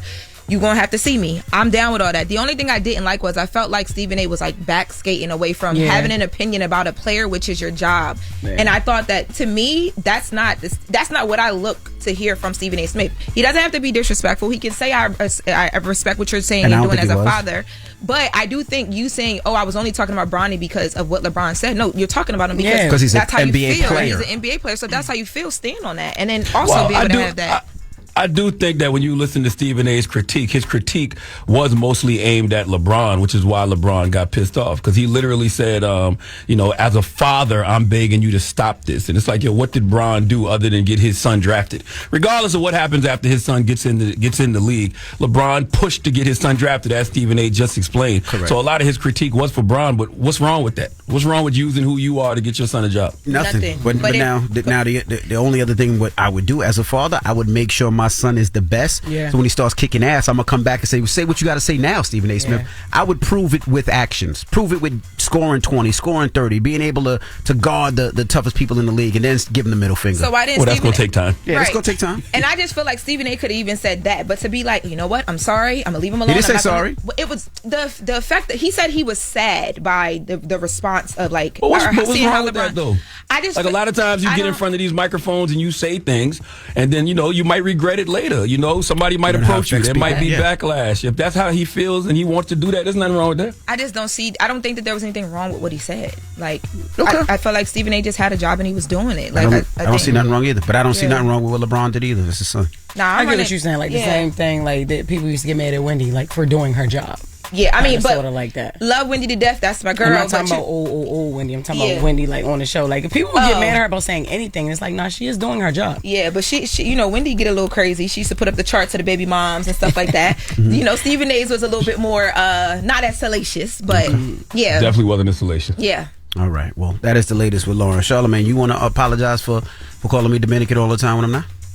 No, you should thank me for allowing you the opportunity to big up your heritage, which you never do. Shut when up. I throw you the alley-oop, which is crazy to me. Who are you giving your donkey to, man? 4 after the hour. We need a young lady from Maryland to come to the front of the congregation now. We're going to do Breakfast Club Court. Okay, her name is Jayla Cunningham. I'm sure you might have seen the video where she dragged this person across her hair salon floor because the person allegedly was running out on her.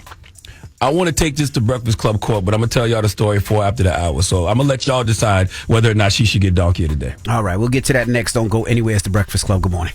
You're checking out the Breakfast Club. Don't be out here acting like a donkey. Hee-haw, bitch. Hee-haw. It's time for Donkey of the Day. I'm a big boy. I could take it. If he feel I deserve it, ain't no big deal. I know Charlamagne guy gonna have some funny shit say out his mouth. If you gotta say something you may not agree with, doesn't mean I'm mean. Who's getting that donkey? That donkey. That don't. Donkey of the Day right there. The Breakfast Club, bitches. You can call me the donkey of the day, but I mean no harm. Yes, donkey of the day for Monday, March 10th possibly could go to a young lady named Jayla Cunningham. Now, we're going to take this one to Breakfast Club Court. I am going to have to let you, the jury, decide if Jayla is going to be receiving donkey of the day because Jayla is an 18-year-old hairstylist who is facing a second-degree assault charge after dragging her 15-year-old client across the floor of her hair salon. Okay, now Jayla claims the 15-year-old client tried to leave without paying for a $150 service, but the young lady's mother said she accidentally sent the money owed to the wrong account. Just a bunch of mess. Let's go to Fox 5 DC for the report, please. In the video that has more than 54 million views, you can see 18-year-old Jayla Cunningham dragging her 15-year-old client by the hooded sweatshirt, saying, "Sit right here until somebody sends it. I'm not you just try to right? You lucky I ain't Jayla claims the 15-year-old was trying to leave without paying for the $150 service that included a weave with tracks. Jayla cutting the weave out of the teen's hair with scissors because she says the teen did not pay for the service. She ran. Forget tried. She ran without paying me. And then what did you do? I dragged her by her hood back into the salon until I can get paid. Or, until the police come, or until, she let me take out the service. And I feel like if I didn't do that, she would have been gone and I would have just never been paid. But the 15-year-old's mother says Jayla also dragged her by her hair when she grabbed her hood and says that her daughter accidentally sent the money to the wrong Cash App and was trying to pay Jayla. It's just absolutely absurd. And how is she dealing emotionally with this? Emotionally, not good. Not good at all. Ooh, now when I first saw this video, I had a few thoughts. One of my first thoughts was, well, maybe she asked for layers, and I guess the hairdresser thought that included the layer of linoleum on the floor. My second thought to myself was, who is this woman that don't got no squabbles that she let Jayla Cunningham drag her by the hair across the floor like that? But all I did was see the video. I wasn't aware of the ages. 18 and 15, so that gave me more context. That's why she was able to manhandle that individual. That was a little girl. Then I thought to myself, I understand the frustration. You a business owner, you an entrepreneur, you might have had a few people do this to you before, so you fed up. But the one main thought I had was, you can't handle a situation like that. You can't handle a situation with this type of violence because truthfully, I'm shocked she's not charged with kidnapping. If you force somebody somewhere and hold them against their will, that's kidnapping. So, Jayla, I understand you young, okay? But as an 18-year-old boss, CEO of your own company, business owner, you absolutely, positively cannot conduct yourself like this, okay? See, you had this woman's information already. You knew who she was, and I'm assuming you knew her age. Just go tell her mama. And tell her mama if you don't get paid, you're going to press charges. But what makes this even crazier is clearly this was all one big misunderstanding because you heard what the mama said. The mother said the young lady just sent the money to the wrong Cash App. Now, I don't know if that's true or not, but it sounds believable. I just don't know why Jayla didn't take the time to even hear the young lady out. You can't go from zero to Daredevil in 0.6 seconds. I mean, this type of vigilante justice only works in TV shows and movies. Batman wouldn't even do no criminal in Gotham like you did this young lady, dragging her across the floor like a body at a crime scene. You ever heard somebody say, I'll mop the floor with your ass? Jayla literally looked like she was mopping the floor with this young girl, okay? This is not what this young lady thought she would receive, Jayla, when you told her to come get snatched, okay? This is why you don't react off emotion. You don't make decisions or take any action based off how you feel in the moment. You should take a breath and consider the situation calmly and rationally before responding. I understand the emotional response, the emotional response that someone stealing from you can trigger. I understand you done worked hard installing this woman's hair, and when she doesn't pay you for her unit, okay, you want to show her your unit is G. But even 50 Cent will tell you, don't move off emotion, okay? He wrote a great book called Hustle Harder, Hustle Smarter, and in that book he says you should always fight for your worth, but never take offense that you have to fight in the first place. When you do that, you're moving off of emotion. It might not be fair, but to get what you want, you can only move off strategy. The moral of the story is don't move off of emotion, move off strategy. Jayla, you moved off of emotion here, and now you're going to need way more than $150 to get you out of this situation. Now, I personally feel like if this story is all the way true, she should get donkey of the day. Meaning if she wasn't trying to run off, if the little 15-year-old girl wasn't trying to run off, she just sent the money to the wrong person like her mother said, then Jayla should for sure get donkey of the day. But even if she was trying to run, I think Jayla should still get donkey because you simply can't conduct yourself like this as the owner of a business. But what do y'all think? What do y'all think? 1-800-585-1051. Let's take her to Breakfast Club Court. Yes. Jayla Cunningham, 18-year-old hair stylist. Yes. Dragged a 15-year-old girl. Don't say nothing yet. Don't say nothing yet. Don't say nothing yet. Across the floor of a hair salon. We're going to take the calls when we come back. 800-585-1051. I just have to throw this out there. I'm sorry, Charlamagne, because I feel like you're trying to sway the jury just a little bit. Now, no, I'm not. I'm just telling the facts. Jayla did respond. She said, y'all feel bad because it came out to be that she was 15, which I never knew. But what about me? I'm an 18-year-old business owner who constantly has to deal with people trying to get over on me. I just said all that. The Cash App mistake was not on me. But since she sent it to the wrong person, what? I was supposed to not get paid? Like, that's wrong as F. It was very unprofessional. But you don't run out on nobody while they're waiting for you to send the money for your services to them. Right. When I was nothing but respectful and nice to her the entire appointment. So if she ran out, she did not know the young lady was 15. Let's discuss. 800-585-1051. We'll take your calls. Should she get donkey today? It's the Breakfast Club. Good morning. The Breakfast Club. Morning, everybody. It's DJ Envy, Jess Hilarious, Charlamagne the Guy. We are the Breakfast Club. Now, if you're just joining us, Charlamagne may or may not have been given donkey of the day to who? Jayla Cunningham. Jayla Cunningham is a young hairstylist. She's 18 years old from Maryland, and she's facing a second-degree assault charge after dragging her 15-year-old client across the floor of her hair salon. Now, Jayla claims the 15-year-old client tried to leave without paying for a $150 service, but the young lady's mother says she accidentally sent the money owed to the wrong account. Right. So we're asking, should she get donkey of the day? Let's start with you, Jess. What are your thoughts? No, I don't think she should. Why? Because look, we ain't gonna act like this. Well, I don't know if y'all know or not. This happens all the time. All the time. And I believe she acted like that because she's 18 years old. Like, she's not grown yet. You know what I mean? So yeah, whether people run out all the time. And look, if you did send somebody the wrong cash app, why you ain't show me? And why was you trying to run? Why are you running?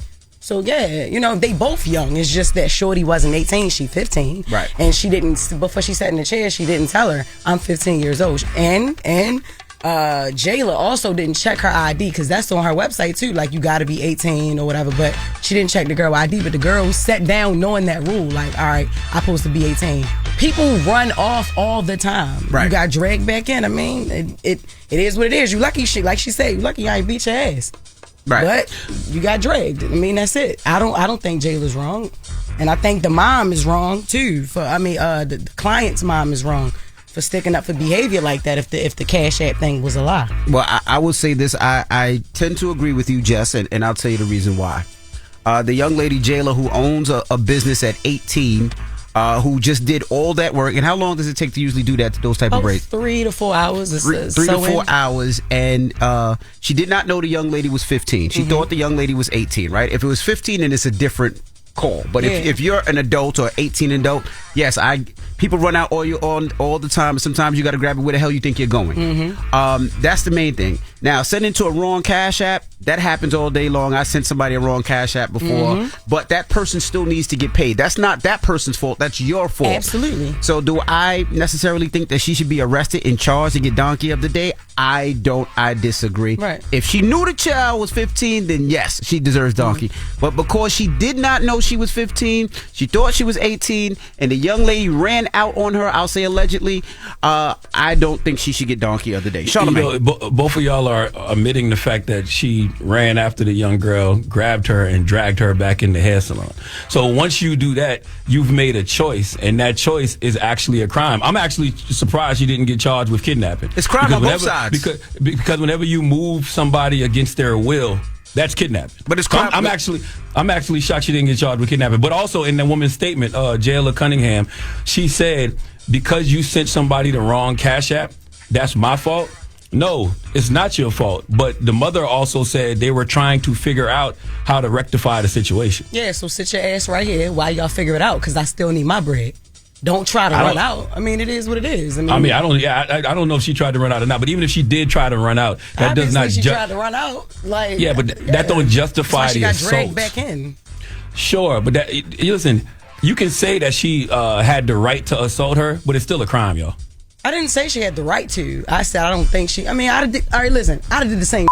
So that's what I'm saying. I didn't say she had the right to. Yeah, it's wrong, but yeah, both was wrong. That's so it. you got to be willing to deal with the consequences of your actions. Especially if I'm 18. Yeah, I'm 18. Like maybe at 33, I wouldn't have did that. And she didn't. 18, but 18 is still an adult in the eyes of the law. I'm 18. That is true. But she thought the girl was older, and also she didn't hit the girl. She could have said, "I was holding her, detaining her until the police came," because there was no fist. That's kidnapping. It wasn't a what, Envy? It's not kidnapping if she's running out on the charge. That's not kidnapping. Yes, it is. If you're holding them down to the police, call your dad. You know for a fact we've had this conversation. If you move somebody a foot against their will, that's kidnapping. If you do something illegal and I'm detaining you until the police come, I don't think it's kidnapping. Either way, that's not the charge. Kidnapping is not the charge. Right. Second degree assault is though. Yeah. Either way, but let's. She gonna have to spend way more than $150 to get out this situation. Kidnapping is not the charge. It's assault. So. Well, let's go to the phone lines, and I'm sure this happened before, so she's probably like, "No, absolutely, that always happens." Hello, who's this? Hello, hey, what's going on, DJ Envy, Charlamagne, Lauren, Jess? Hey, what's your name, Mama? Jada G. And what's your thoughts? My thought is, I don't think that the hair salon stylist is wrong. Like, in this day and age, everybody knows how Cash App works. You're going to show your phone, like, look, this you? Yeah, okay, now I'm going to send it. So, when you was going out the shop, you knew that you didn't pay that girl her money. Now, maybe she shouldn't have grabbed her that hard, but maybe she was resistant. I ain't mad at her. Get your coin. Stop playing in my face. I think the person who deserves the hee-haw, the donkey of the day, is that Anchor. Why he had to say that she got stolen in track? That was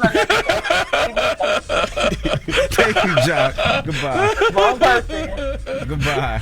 Hello, who's this? What's good? What's good? It's Animal to God.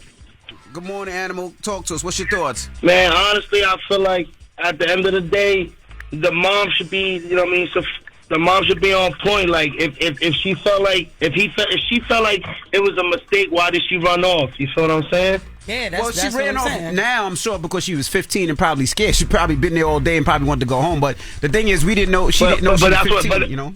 But that's what I'm saying, though. She didn't know that she was 15.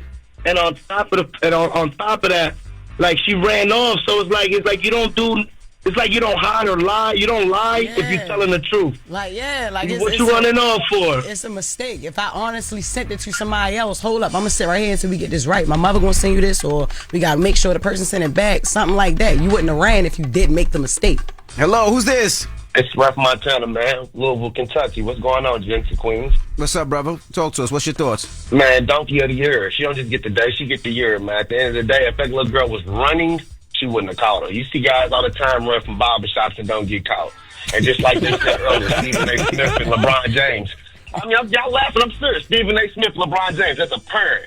I wouldn't even be the mom that's like, oh, it was just a bad accident. I would be up there with lawyers, police officers, DEA, FBI, NBC, ABC, Breakfast Club. No, and she they cut her jail for life. She is. They hired a law firm called Jackson and Associates to represent the teenager. They about to sue the hell out this woman. Well, she 18. She probably ain't got much. Like, what they gonna get? She was chasing that. Y'all keep saying she 18.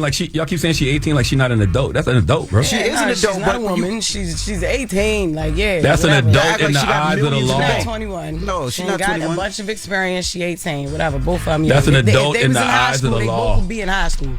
Basically, a senior whooped a freshman or a sophomore's ass. That's it. 800. If listen, time out real quick. School wouldn't matter though. I know y'all keep saying that, but 18 is an adult, because if that was an 18-year-old sleeping with a 15-year-old, he would get charged with statutory rape. I'm just telling you, 18 is an adult. You keep acting like that's not an adult. 18 is an adult. Right.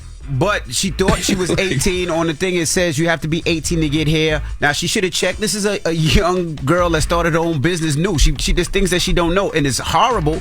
But I don't think she should go to jail. Even by a response, like, you know what I mean? Like, nah, you do she about to learn a hard lesson. 800-585-1051. Should she get donkey today? We'll take your calls when we come back. It's the Breakfast Club. Good morning. Morning, everybody. It's DJ NV, Jess Hilarious, Charlamagne the Guy. We are the Breakfast Club. If you're just joining us, Charlamagne might or might not give donkey today to who? Jayla Cunningham. Jayla Cunningham is a young lady who is a hairstylist, 18-year-old hairstylist in Maryland, who is facing a second-degree assault charge after dragging her 15-year-old client across the floor of her hair salon. Jayla claims the 15-year-old client tried to run out without paying for a $150 service, but the young lady's mother said she accidentally sent the money to the wrong account. Right now, there should be a charge for the young lady from running out on the bill as well, then, right? Mm-hmm. Because it's the same thing. If you go to a restaurant and you eat and you run out, they charge you, correct? It's the same thing, right? Well, there's no difference. If you like dash? Yeah, because that's what she did. Dash, yeah. Right? It's the same thing. You'll be charged, right? I don't know if that's a charge. Yeah, that's a charge. You just get catch you. Yeah, well, yeah. Yeah, you get arrested for that. Hello, who's this? This is Jay. Hey, Jay, good morning. Good morning. What's your thoughts, Jay? So my thought is the stylist, she handled it correctly because these 15-year-olds, they're not the same 15-year-olds that from back in the day. Definitely so not. you have to handle them accordingly. You want to act grown, well, I'm going to treat you like you grown. And if she sent the payment to the wrong Cash App, she could have showed that to the stylist and said, hey, look at my phone. I sent it to the wrong person instead of trying to run. Yeah, we're going to figure this out. And the mama, she's just as dirty as the daughter. Jeez. Because now you're trying to cover up for your child instead of you holding her accountable. That's why these kids run around like this. Okay, thank you, mama. Hello, who's this? Nick. Nick, what's up? Talk to us. What's your thoughts? Man, my thoughts is, I'm a father of 5, right? So, to me, they all kids. Like, 18 don't make you grown. Yeah. You know what I'm saying? That was a child and a child not knowing how to handle a mature business situation. The 15-year-old, she panicked, I think. The 18-year-old, she only 18. She probably still in high school. Like, what you going to do if another high school student took your money at lunch? You going to be ready to fight. That's still a kid. So, I think they need older people to guide them. I mean, you got all these little young girls and young people doing lashes at 16, 17 and doing hair. I think they need some type of, like, guidance, or they should have to take some type of, like, little month program to etiquette classes, training classes, yeah, all of that business classes. Quick, because my daughter do lashes, you know what I mean? Me and my wife always try to tell her, make sure you get at least your deposit up front. Do you know this girl before she comes to your house? Do you know anything about them? Like, we just ask them questions, try to make them be, like, alert and assertive of what they dealing with. But I do think that little girl was trying to get away because Cash App has no return policy. So if that was the truth, then she ain't about to get that money back. That little girl probably didn't have no more money. She probably just panicked. She probably didn't think to call her mom. She's like, this is my allowance money. This is what I saved up. I ain't got no more money. Let me get the heck up out of here. I think it was an instinct probably. If she really did send it to the wrong person.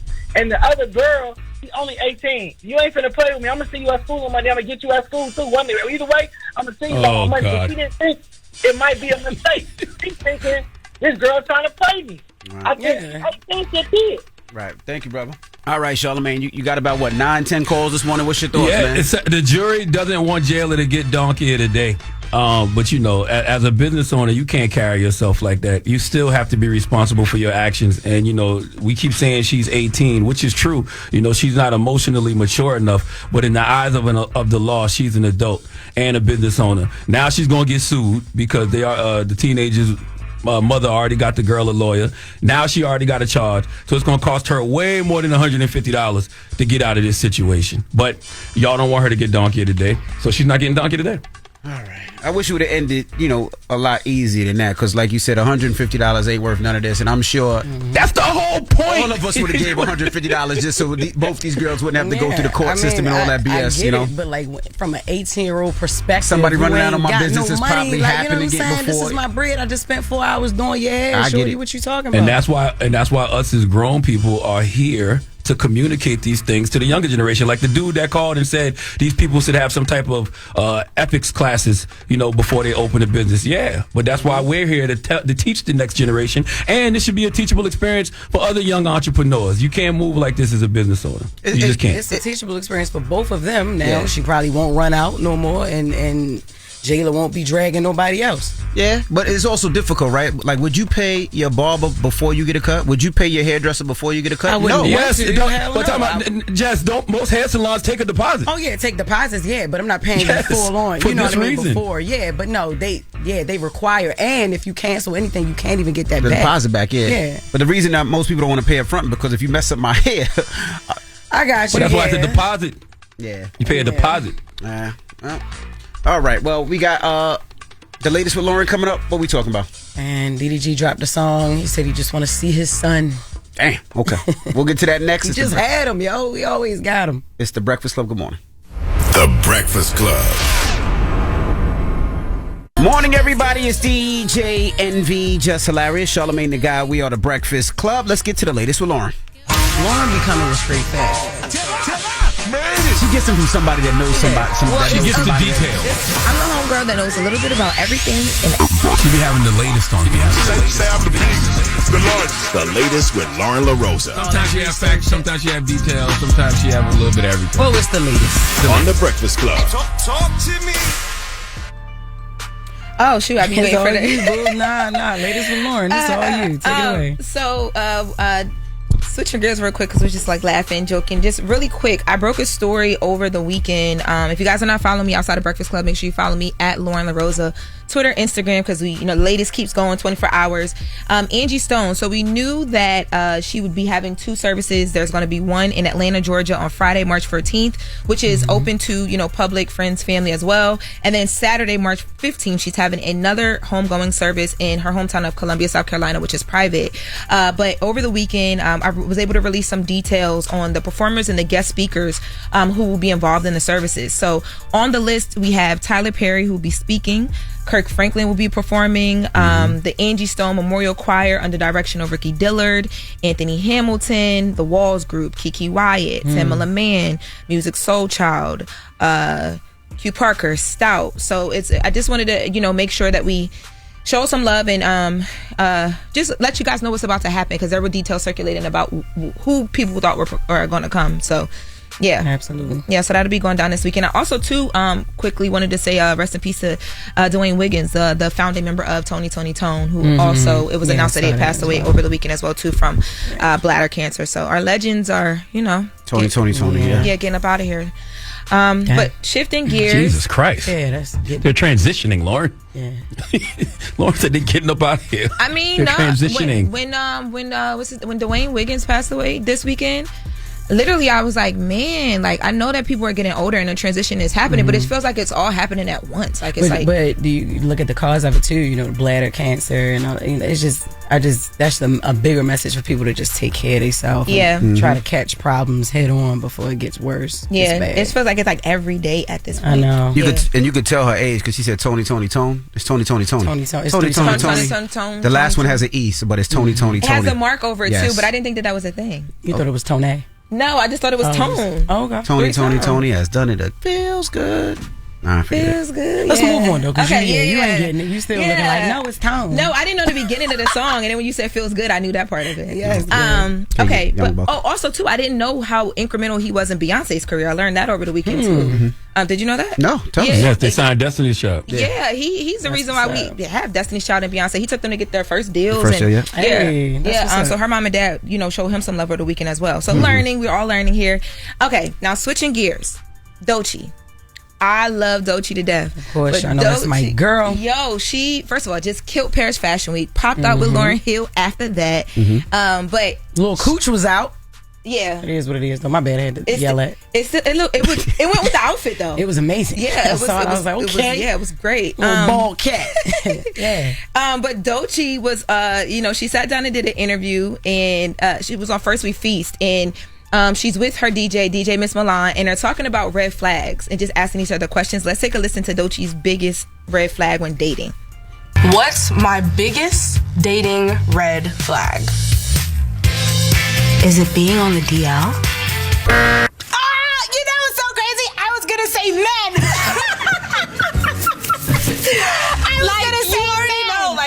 Strike one. You're a man. Yeah. And you're heterosexual. Yeah. I was gonna say, so technically, because my mind was already there, I don't think I deserve to eat a wing. I think you do, friend. So when the buzzer goes off, Dolce shows a board where she has straight men written on the board, and people were upset because they're like, "What does she mean? Her biggest red flag is straight men?" And I'm like, obviously that's her preference. She says that she dates men that Bisexual are bi men, as well. But even if I think she was jokingly, I think this was my interpretation of it. She was jokingly kind of throwing jabs at like men who are super heterosexual, like the woman has a certain place in the home and you can't speak when spoken to, like making a joke about that, because that's a conversation as well. And baby, when I say hit dogs were hollering over on Twitter, they were so upset. I'm like, it was a joke. I didn't think it was that well, deep. I mean, well, Shane elaborate. All she said was straight men. Yeah, but right? even if she, you get what she was saying. I mean, we don't even know if what you think I don't is even what know she that. meant. Yeah. You know what I mean? She probably just really liked the bisexual people, because she did say when she was up here how she gonna like contradict herself. She was like, a lot of people got problems with dating bi men, but if I'm bi, why would I have a problem with somebody else being bisexual? Yeah, you know what I mean? So they just turned this into the whole black. They did. I seen people like, oh, let me go and follow her. I'm like, they said that she's somebody tweeted, every year the calendar changes and black women find more ways to turn black men off. What? And then they said she's destroying the black family home. No, it's just another preference for somebody. That's her preference. You know, love her. I'm gonna keep Don't on be real straight when you come over here. You gotta be a little sus. You know what I mean? Jesus. It's okay. And then, do we have time? Yes. So time. DDG, speaking of the black family, DDG is now coming out and saying that Haley won't let him see his son. Let's take a listen. Every single day or every other day, I'm trying to see him. I'm trying to get him to come over. I never get him dropped off. I always go pick him up. I live far as so I'm driving hours to go get him, and then I get there and I can't get him. Or I can't see him. My son is sick right now. I want to see my son. I want to hold my son. I don't get the chance to do that. I get pinned against the wall, and then everything else is variables on why I can't see my son. It don't have nothing to do with me working, by the way. I'm not going to air out her business, but me and her has not been together for a long time. Like, I don't know what it is, but it's been going on for a minute. But I'm really just coming on this motherfucker as just a dad that really don't know what to do at this point. I really feel like I'm a nanny at this point. The nanny has been able to have my son more than me. As a dad, you don't know what to do at this point. Like, there's no courts, there's no legal situation, there's no nothing that you can do. If you feel like if there's nothing else you can do, let me just go to the internet, you know. Yeah. Let me just them little kids live for the internet. Like, I don't understand why they have to vent everything to the internet. Go tell that to the lawyer and try to get some custody of your son. Yeah. Like, why run to the internet with that? And then Haley just said that her and the baby had RSV. People don't understand how serious that is, yo. Like, that's why you couldn't. That's why, because it was a thing where she told me I can pick him up, but I can't hang out. I can't be with him at her house. All right, y'all, if y'all broken up, you don't need to be with him at my house. Like, because he was saying that also in one of them lives as well. Like, I can pick him up, but I can't be. He wanted to be in there, you know what I mean? But no, and then he probably got RSV from being somewhere, you know, just being in people's face and all that. That's where it comes from. And then now she got it too. So it's just, they just have to quarantine right now. So you ain't gonna be able to see your baby. Well, I'm pretty sure he's talking about before they were sick, though. I think happening since the baby was born. He's felt like this. I think they conflating two different stories because Holly came out with that, and then now people are trying to combine the two. But I'm sure he's talking about before they were sick. He also did mention, though, to Jess's point, when right now he was saying basically like, my baby's sick and I want to be able to help my baby get better, but I can't go see him. But I think it's a thing of they're not together, but both of them are like super parents, so they both want to be there every single time, every single moment, but they're not together. So it's causing some difficulty now. As far as like the court thing, he did say he's keeping track of the days that go by that he is not able to see his kid, so that's not off the table. But I mean, when I heard this, I was like, well, this not going to make it better. I've honestly been saying, that's tell the truth. You tell me if you think otherwise, but DDG got the baby more than she do if we looking at what we see online. He posts with the baby a lot, I will say that. Since the baby was born. Yeah, he posts. Like, I feel like we see the baby with him more than anybody. He might just feel like it's not as consistent as he wants it to be because he's so involved. Because we don't know what's going on off camera, but I'm like, yo, always got And Holly probably don't live for the internet like DDG does, because just because DDG shows the baby more online, that definitely don't mean that the baby's with him more. Just because he shows the baby more online. Right. Well, he dropped a song about this as well too, and that didn't work out well for him. People were like, a song? Yep, my baby back by that sounds like a Cash Cobain dude. That's crazy. But it ain't only about Halo; it's about Haley too. I don't love these stats. You said you was moving on. I know you're not. Yeah, all right. This ain't all about Halo. All right. Well, that is the latest with Lauren. Period. All right. It's the Breakfast Club. Good morning. Mix up next, y'all. You're checking out the Breakfast Club. Morning, everybody. It's DJ NV, Jess Hilarious, Charlamagne the Guy. We are the Breakfast Club. Lorna Rosa is here. We got a special guest in the building. Yes, indeed. We have Congressman Al Green. Welcome, brother. Thank you, dear brother. Thank you for joining us. How you feeling? Yeah. Well, I'm feeling quite well. Better than I deserve is what I usually say, because candidly, I have the gift of life. I didn't earn it, and I'm appreciative, and I try as best as I can to appreciate the life that I have. But current events, obviously, are on my mind, and notwithstanding these events, I still say that I'm better than I deserve. Hey, not only do you have one of the greatest R&B singers' name, you got an R&B voice. You over here just smooth talking. You about to do the quiet storm. Well, I've never been acknowledged in this fashion before. I have had people to say to me, well, let me give you this example. I was introduced, and it was a great introduction, one of the best introductions I've ever had. And as I was going to speak, the gentleman said to me, before you finish, would you just please sing one song? He knew not that I was. Just give us one song, please. But I want to start from back before we get into everything that's going on. Who is Al Green, and what made you want to get into serving people? Well, it probably started early in life. When I was a child in elementary school, my teacher, Miss Graham, I believe was her name, had the class to all assume some office or run for some office. And I was running for class president. Okay. And my theme was Go With Green. And that meant something to me then, and it continued. President of student body, president of freshman class in college. Once you get into this, it seems to envelop you, and you just don't leave it immediately. So I didn't plan to do this. It sort of consumed me in a sense. And here I am. So it's not a contrived thing. You know, you caused some good trouble the other night when you stood up and spoke out at the joint session of Congress. I think what's getting lost is what you actually said. Thank you. And you said that you have no mandate on Medicare. No mandate to cut Medicaid. Medicaid. No mandate to cut. Literally, I had my coat, my cane, and I was about to make my exit because I really didn't want to sit through what I knew the president would do. So as I was about to make my exit, he made this statement about his mandate. And I said to him, you have no mandate to cut Medicaid. And by the way, I didn't come to say that. I did not. It was spontaneity. It was just something. Spirit moved. Yes. So I said it. And of course, the speaker admonished me. He said that I should take a seat. But at the moment, I had to make the point. So I said it again. The speaker admonished me again. And the speaker did his job. He said, well, you got to be removed. And so I was evicted.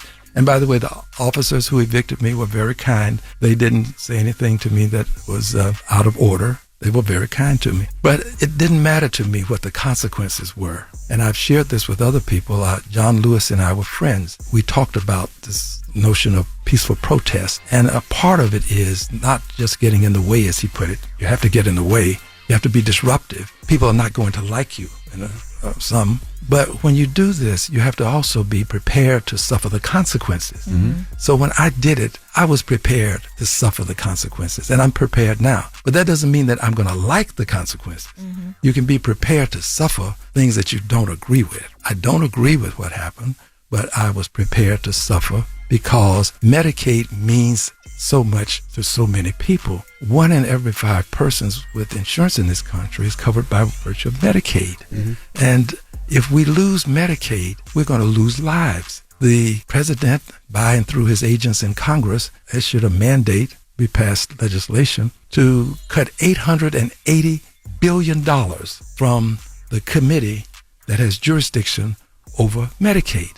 You cannot do that. You cannot do that without cutting into Medicaid. And if you do that, you're going to hurt a lot of people that I represent. So I'm standing for them because they can't stand for themselves, understanding that they need this health care. I'm glad you explained that. But I also, you said something, you said that the speaker was doing his job. So if that's the case, why didn't Democratic speakers do their job and kick out Joe Wilson when he yelled out at Barack Obama, you lied? Why didn't they do their job and kick out Marjorie Taylor Greene or Boebert? Like, why don't they do their job? This is why I came to the program, because I would get a question like this. And I really appreciate this question because it gets to the essence of where we are, but a good many of us don't realize it. There is still invidious discrimination. there is invidious discrimination in the House of Representatives. And when the Speaker decided that I would be removed, and then there was this motion, this resolution to censure me, it became obvious to me that I was not being treated as others were.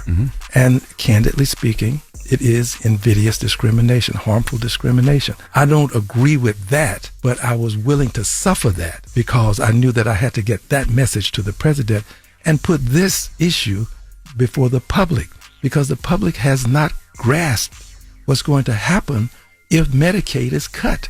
This is not about black people. Most of the people, the plurality, they're Anglos. Black people are a smaller percentage of Medicaid, but this is about people who need health care. This president is a person who uses his incivility to take advantage of our civility. When I left, I went home and I saw the rest of the event on television, and I saw him point to the Democrats and say, these people are lunatics. He called the Democratic members of Congress lunatics.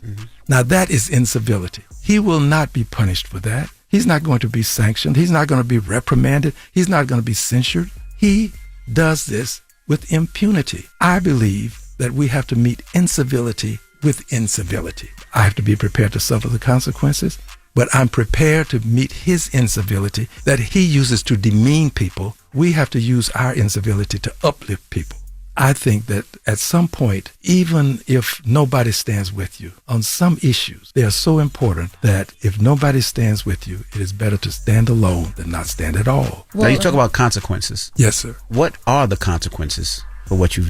Well, I'm about to suffer double jeopardy. They have censured me, which was to bring me before the House and read the statement that was a statement of censure. But there is now a movement to strip me of my committee assignments. I would call that double jeopardy. I will not agree with it, but I will still say to you, if I could do it again, I would, knowing that they would do these things, because it's not about me, it's about the health care. And somewhere along the way, we make sacrifices. 60th anniversary, is that what it is, of crossing the Edmund Pettus Bridge today? John Lewis and those folk made sacrifices. John Lewis explained to me he thought he was going to die on that bridge. Some people have to make sacrifices. So if sacrificing a congressional seat is going to help people get health care, then that's a fair exchange to get that health care for people who need it. Congressman Al Green, we appreciate you for joining us this morning. Thank you, dear brother. All right, salute to Congressman Al Green. If you want to see the full interview, you can definitely hit up the Breakfast Club YouTube page. Now this week, Jess is going to be out in Atlanta. I will, man. I'm going to be in Atlanta. I got shows Wednesday and Thursday of this week. We got 2 shows Wednesday evening and then 2 shows on Thursday evening at Atlanta Comedy Theater in Norcross. Make sure you get your tickets at JessHilariousOfficial.com or ShowClicks.com, y'all. I'm also going to be doing a meet and greet after the late show on each night. So make sure y'all get y'all tickets. Yo, you know what? Somebody called this morning. Let me get her name, man. Her name was Stefan. I'm sorry? His name is Stefan. He's coming to the show in Atlanta. Okay. And he wanted to ask about meet and greets for him and his wife, but you just said that you were going to be doing it. So, Stefan, if you're listening, you're good money. She's going to be doing those meet and greets. Yep. And Charlamagne, you got a positive note? Well, I do, but first I want to tell y'all, man, make sure you get your tickets for the 3rd annual Black Effect Podcast Festival happening Saturday, April 26th in Atlanta, Georgia at Pullman Yards, okay? It's hosted by Decisions, which is Weezy and Mandy. We have the Woman Evolved podcast, which Sarah Jakes Roberts is going to be live on that stage. The R&B Money podcast with Tank and Jay Valentine going to be live on that stage, just to name a couple of them. So make sure you go get your tickets right now at blackeffect.com/podcast festival. And the positive note, since we've been talking about controlling your emotions all morning, remember that emotion can be the enemy. If you give in to your emotion, you sometimes lose yourself. When anger rises, think of the consequences and never make a permanent decision based on a temporary emotion. Have a blessed day. Breakfast Club, bitches! Y'all finished or y'all done?